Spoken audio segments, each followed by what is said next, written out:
أعوذ بالله من الشيطان الرجيم بسم الله الرحمن الرحيم.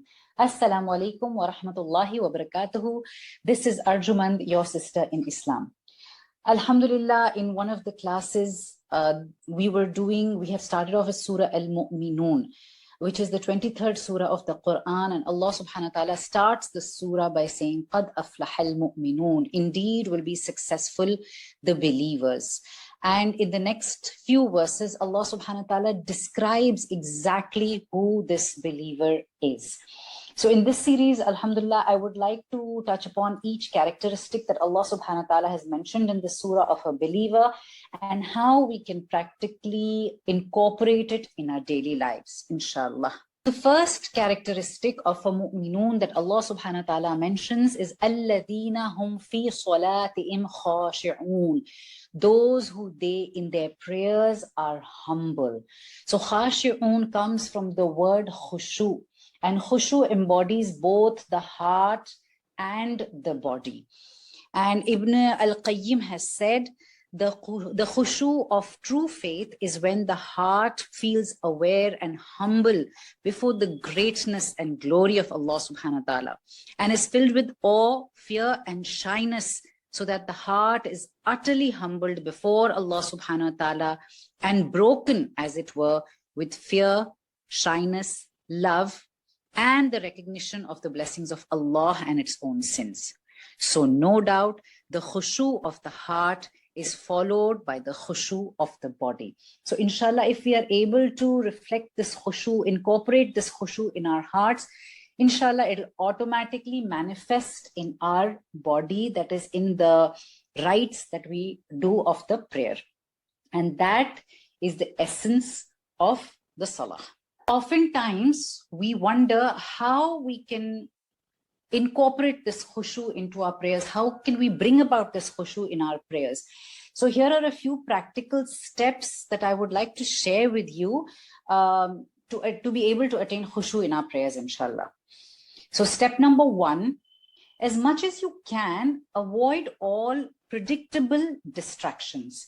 And by that, I mean that, if you've left something to cook, or if you're waiting for something to cook, or if you know that you're expecting guests, or you're expecting your children to come from school, then make sure you pray namaz at a time where you're focused only on the salah and not on any other thing happening around you.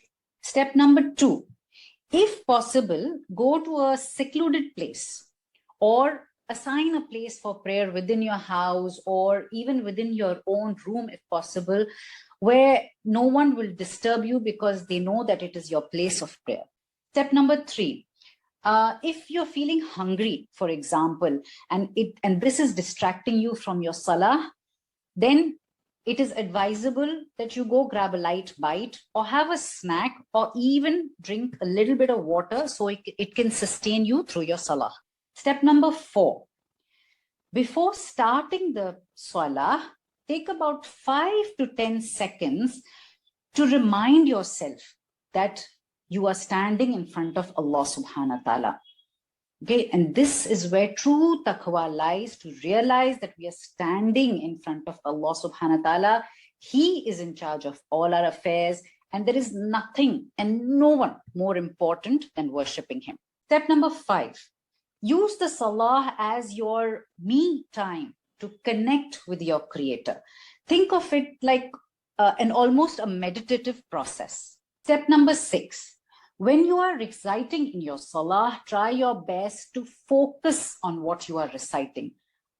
Please understand who you are praising and supplicating to. Step number 7, read in a loud enough voice so that only your ears can hear what you are reciting without causing any disturbance to those around you.